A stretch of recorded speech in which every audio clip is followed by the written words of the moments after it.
The engine heat radiates through Eitan's gloves. Tehran's winter sun reflects off the rearview mirrors ahead, momentarily blinding him. A delivery courier passes close, too close, and for an instant he wonders if the rider recognizes him. But the man nods absently and accelerates away. Eitan counts 4 seconds before breathing again. From beneath his jacket, the transmitter presses against his ribs, steady and unremarkable.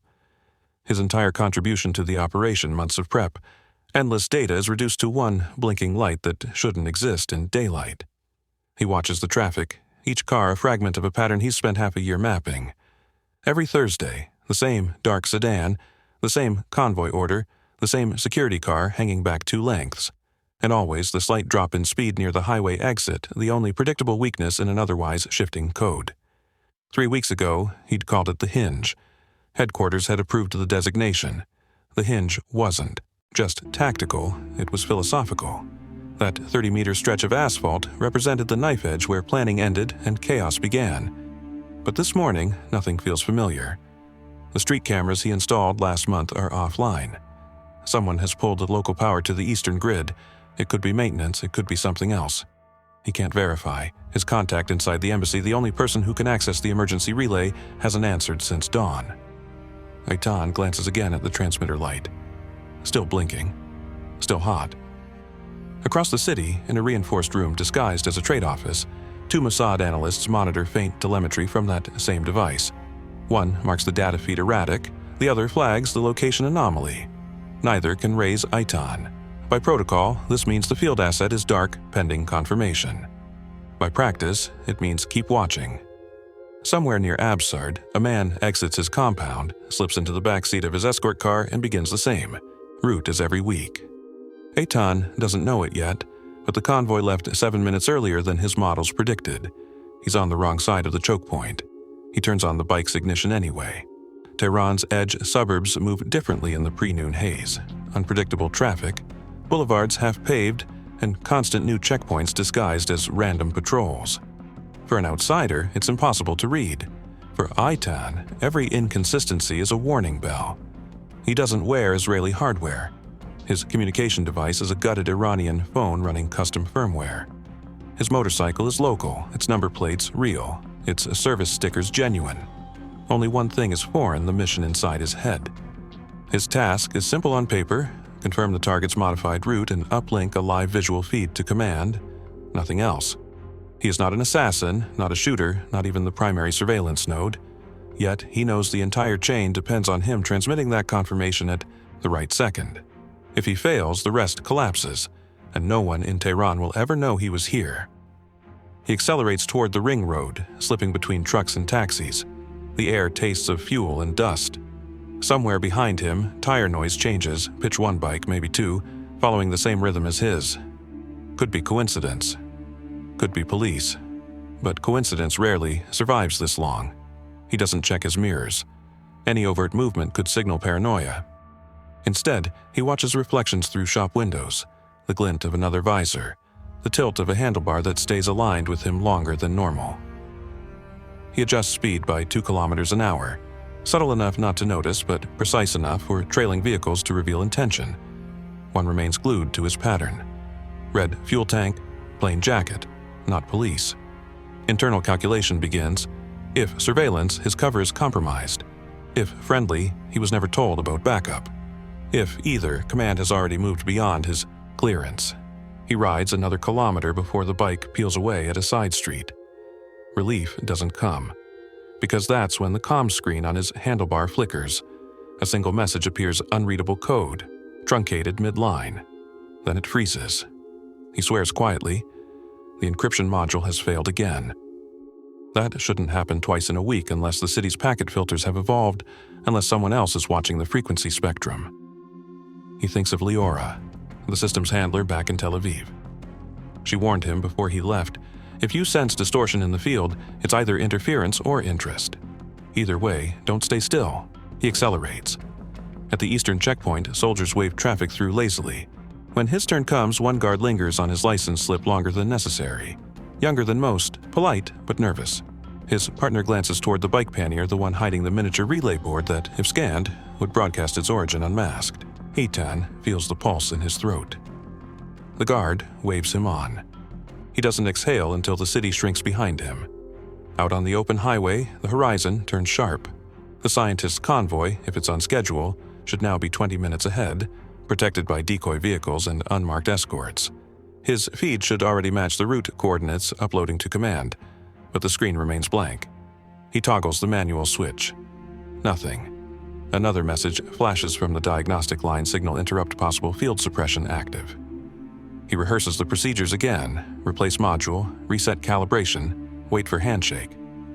But the thought gnaws at him the earlier power cut, the failed contacts, the unlisted bike. Are these coincidences or indicators that the Iranians already suspected infiltration? He reruns alternatives. If the network remains jammed, command won't know the route has shifted, which means the motorcycle team waiting near Absard will trigger at the wrong intersection. A misfire public, undeniable. His pulse steadies. Contingency B, manual relay from physical proximity, but that means getting far closer than protocol allows. He hesitates for 3 seconds long enough to wonder if this is the decision that will cost him the operation, or something greater. He chooses proximity. As he turns down the side road that cuts across the scientist's expected path, dust billows behind the bike. His transmitter light stops blinking. Either power loss or outside interference. He can't tell which. If it's interference, someone else is transmitting on the same band, someone far stronger. Eitan slows the motorbike. If he continues, he risks exposure before visual confirmation. If he aborts, the team ahead moves blind. Either choice has the same outcome, failure measured in silence. He stares at the flat landscape ahead, calculating the distance to the convoy and the number of seconds left in his window. Then, for no reason he can explain, he looks in the mirror again. The red fuel tank is back, and whoever rides it this time isn't keeping distance. The road twists through dusty hills before descending toward Absard. Every turn cuts visibility. Every shadow stretches longer than it should. Eitan keeps his distance from the convoy's projected route, following parallel dirt paths mapped weeks ago during simulation. The map overlay updates intermittently, then freezes again. If his estimate is right, the target should appear within 7 minutes. Yet, when he stops to recalibrate, he notices something that doesn't fit any of the models. Every car heading east faces an outbound inspection. None heading west. The checkpoint pattern has inverted overnight. That means the security units are not screening for infiltration, they're containing something already inside. For the first time since dawn, Eitan feels cold under the sunlight. The roads have become reverse funnels, guiding him closer to the one area most likely to expose him. He switches frequencies, searching for commands encrypted pulse. Nothing. Then, on an emergency band he was never told to use, a thin carrier tone appears, followed by a single line of code, proceed relay manually. Confirm visual. There's no signature block. Could be authentic, could be mimicry. He hesitates, but the time window is collapsing. He rides again, faster now, counting intersections aloud, mentally reconstructing a map from memory because the digital one has become unreliable. When he reaches a junction near a half-built warehouse, he kills the engine and coasts downhill. From here, he should already see the convoy. Instead, what he finds makes everything unravel. 3 identical sedans cross the horizon from opposite directions, same make, same tinted windows, identical license frames. Someone has cloned the profile vehicles. His models assumed 1 decoy. There are 3. That means command's entire surveillance grid, the satellite cues, the speed. Detections cannot distinguish the real target anymore. He whispers the fact into his comm, half hoping someone might be listening. Silence answers back. He knows what the next step should be: abort visual confirmation, maintain cover until network restoration. But he also knows the remote trigger team will act if they believe confirmation was made. And without an override, silence looks like approval. The realization lands heavy. His absence could start the operation. He scans the road again. One of the sedans slows at a curve, almost idling. Its escort falls behind by 2 car lengths. Exactly the pattern he'd labeled the hinge. The instinct to signal rises uninvited. Years of training nag him that hesitation kills missions, yet every strategic impulse tells him hesitation saves the truth. He unlatches the transmitter case. Inside, the light has gone dead. Power cell overheated. Maybe, when he crossed the checkpoint, the scanning pulse interfered with magnetics. He can still trigger manual mode if he connects the emergency jumper and transmits via open channel. That would expose his signal to anyone listening. Iranian interceptors, civilian routers, or command. He stares at the dead light as if it might give an opinion. The quiet feels endless. Then, a new sound filters through radio static from a passing truck. A voice repeating the same phrases. Northern bypass closed. Repeat, closed. That phrase means something. The northern bypass always closes only under internal lockdown orders. Someone higher up has already detected anomaly. The containment net Eitan imagined isn't fear, it's preparation. He suddenly understands. Command didn't lose his signal by accident. They cut it. He was never meant to be transmitting live data now. If that's true, it isn't his transmitter that failed. It's his clearance. Inside Mossad's Tehran operations node, two controllers argue quietly over the same decision. Leora, handling technical override, insists that Eitan's feed shows corrupted coordinates possibly tampered with. Her superior counters that the anomaly matches environmental interference, not compromise. He demands confirmation before calling off an operation that spent 18 months and 7 front channels in setup. If they abort now, extraction routes are gone. Every fake identity, every transport node built around this day burns uselessly. Leora slams the console off, muttering that one wrong coordinate could mean civilian exposure. The supervisor calculates risk on paper, 3.2% probability of false positive. He calls it acceptable. He authorizes continuation. An assistant records the order and asks, does Eitan know? But the question hangs unanswered in the static of cooling monitors. Eitan tries the relay one last time. The manual frequency hums against his glove, alive again, but before he transmits, a secondary code line flashes. Visual confirmed by secondary asset. He freezes. He's the only assigned visual relay in this sector, which means some other asset just sent a confirmation in his name. For a heartbeat, the operation has two realities, one in which he failed, and one where command believes he succeeded. He grips the throttle. The choice becomes binary race to intercept the convoy and stop visual firing coordinates, or disappear to preserve deniability. Both mean crossing open terrain already under heightened scrutiny. He chooses motion. The motorcycle roars up the incline as 3 sedans merge at the next junction, identical in mirrors and speed. He focuses on their minute differences: tire wear, radio antenna angle, dust residue along the license frame. The second car's pattern of wheel rotation jerks once every revolution. Its suspension misaligned, the kind of detail only long observation reveals. He decides that one's real. He toggles his transmitter anyway, because even a wrong signal speaks louder than silence. As it activates, the red light indicator sparks briefly before burning out completely. Microbattery failure. The moment feels absurd. He's reduced to witnessing events he cannot affect. The call for abort comes too late, and not from where he expects. Inside command, Leora presents evidence that one of the cloned vehicles carries a local family, all civilians. No escort signatures. Every camera feed can't distinguish them from the scientist's convoy. Target overlap confirmed. Her voice is steady but low. If field doesn't respond, you'll be shooting blind. The supervisor delays 30 seconds, then bites down on protocol. We stay on schedule. Too much exposure already. Leora looks at the mosaic of feeds, each one might be the convoy. She can't tell which. None of them can. On the highway, Eitan slows finally, helmet visor reflecting a sky hazed with exhaust. Somewhere among the 3 convoys, someone innocent carries the same trajectory as his target. Somewhere, a mechanical system waits for human affirmation that may never come. He lifts the visor and tries the radio again. Still no contact. The horizon glints with approaching sunlight. He realizes it's glare-off camera lenses hidden in roadside mirrors. Too many, too coordinated. The counterintelligence dragnet has arrived earlier than predicted. He calculates his odds of exfiltration low, but the higher cost emerges slowly, unspoken. If any of those sedans gets hit without confirmation, Tehran will know exactly whose shadow moves through its streets. Diplomacy will burn by nightfall. He whispers to himself the line that used to reassure him, precision is safety. It doesn't sound true anymore. He turns the ignition key halfway, uncertain whether forward means rescue or exposure. In the mirror, a drone glides silently overhead, civilian or otherwise. Impossible to know. He watches its reflection fade into the glare and asks quietly, "Who's running the signal now?" The countdown didn't begin with a clock. It began with a decision Eitan couldn't take back. He rode uphill through the last curve before Absard, the one marked by the yellow safety barrier and the broken signboard.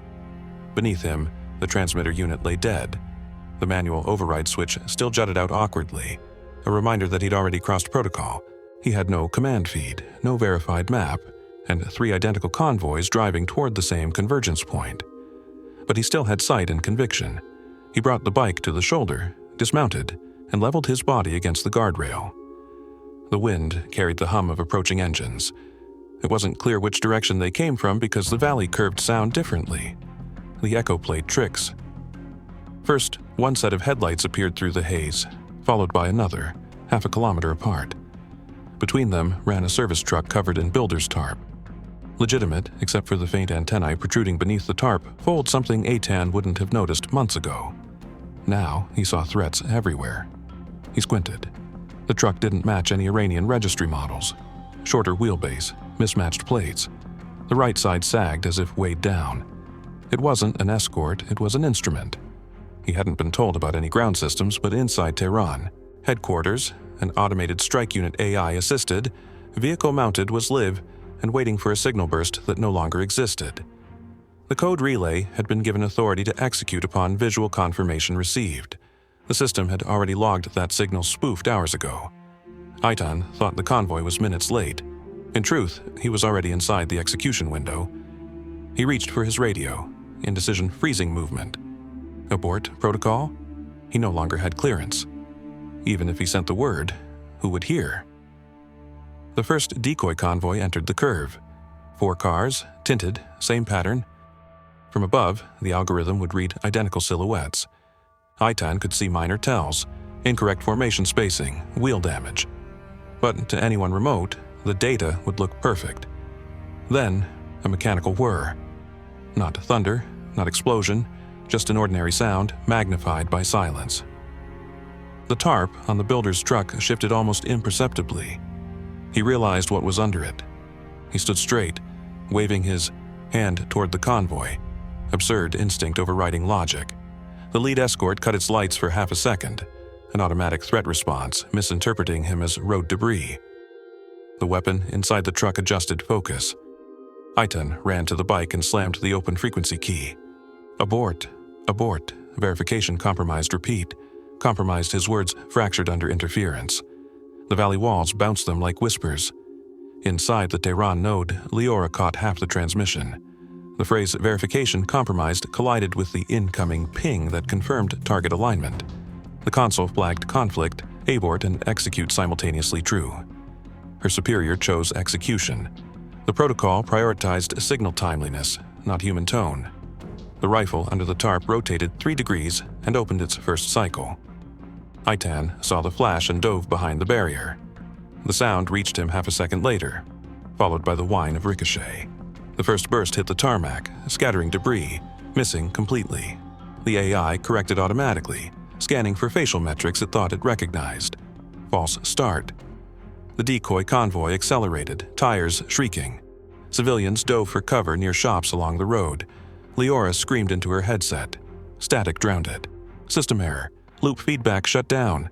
But the shutdown command required dual authentication. The second code officer wasn't in the room. The delay stretched seconds, each one filled with hydraulic whine. Eitan crawled toward his bike, trying to disconnect the receiver mounted under the seat. The light inside the casing flickered again, active, though no connection should remain. The AI weapon had established a lock on his transmitter frequency. To it, his signal was the target validation. He froze. The system was aiming based on him. He yanked the cable free, threw the module into the ditch, and rolled downhill. A fraction later, another burst tore into the railing, shredding the spot where he'd stood. Now the weapon lost focal reference. Confusion entered the pattern. Leora finally forced manual cut, severing the uplink feed. For 20 merciful seconds, silence reclaimed the valley. False release. Eitan stayed prone, chest heaving, every sense listening for return fire. He believed the danger had passed, believed command had called abort. He whispered into his mic, Visual failure. System error. I repeat, situation contained. For the first time in 2 hours, he almost smiled. Then he heard new engines. 3 more vehicles approached government SUVs, lights off, moving fast, coordinated. Local security had been drawn by the commotion. He could still escape if he moved now. He mounted the bike, kicked ignition, and sped toward a service alley leading back toward the city. In the command node, Leora checked the system logs one last time.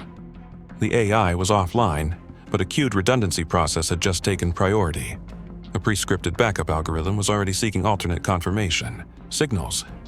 She realized the weapon's optical suite hadn't powered down, it had merely passed control to local autonomy mode. It was still online, scanning motion vectors.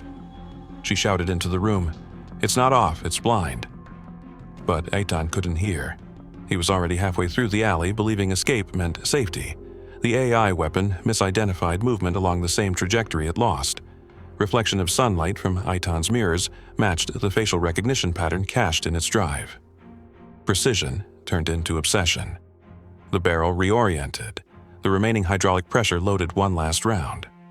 The slug hit concrete near a roadside wall, 200 meters short, fragmenting harmlessly. The weapon spent itself empty. Spectators ran toward the smoke, screaming. Eitan braked when he heard the commotion behind him.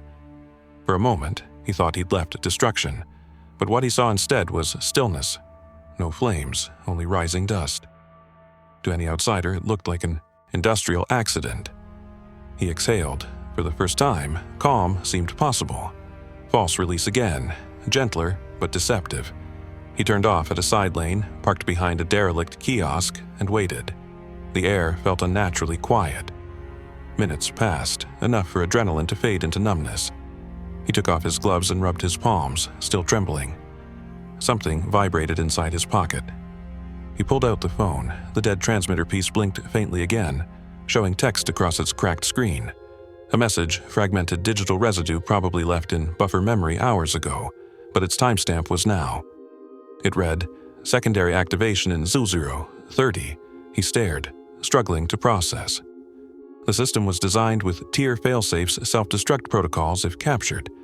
He thought Leora had disabled them remotely, but she hadn't reached the secondary function. He tried smashing the device under his boot, but the countdown didn't stop. It lived in firmware immune to damage. He tossed it into a drainage culvert and sprinted to the bike. Behind him, 30 seconds later, a muted echo rolled through the valley detonation, small, contained, but bright enough to mark a signal point visible from aerial patrols. The convoy, whichever version was real, was long gone, but Iranian responders now had a coordinate to investigate. Eitan merged into highway traffic, helmet visor down. His body remembered the sequence. Keep to rightmost lane, blend speed, ignore curiosity. Yet his breathing had become shallow, irregular. Every horn sounded like detection. He didn't know if the weapon had been seen or if command understood what happened. The silence in his ear was perfect, clean, absolute. For the first time in his career, he didn't know if the mission had succeeded, failed, or invented its own meaning halfway through. All he knew was that someone, somewhere, might still believe he'd authorized the strike. He kept riding until Tehran's outline reappeared under the heat shimmer at a tight junction he'd passed countless times during surveillance runs. He slowed instinctively. Too many soldiers patrolled the sidewalks now, armed, alert. Every checkpoint scrolled his license number through handheld scanners. None stopped him. Yet the way they looked long enough to read plate, short enough to feign disinterest, told him the dragnet was quietly closing. He considered a safe house hidden beneath a repair shop downtown, then dismissed it, already burned. He thought about going silent entirely, crossing into the borderlands, letting disappearance serve as message. Then the radio crackled. A single, fragmented voice, Leora's. "Eitan, respond, do not return. Satellite imagery compromised." The signal faded before he could answer. He looked to the sky, no drones now, no planes, only the rhythmic pulse of telephone wires vibrating in wind. His body knew he was alive. His mind doubted it.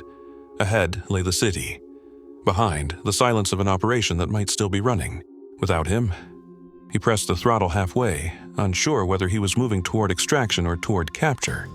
He didn't realize yet that the real execution, political, personal, operational, was only beginning.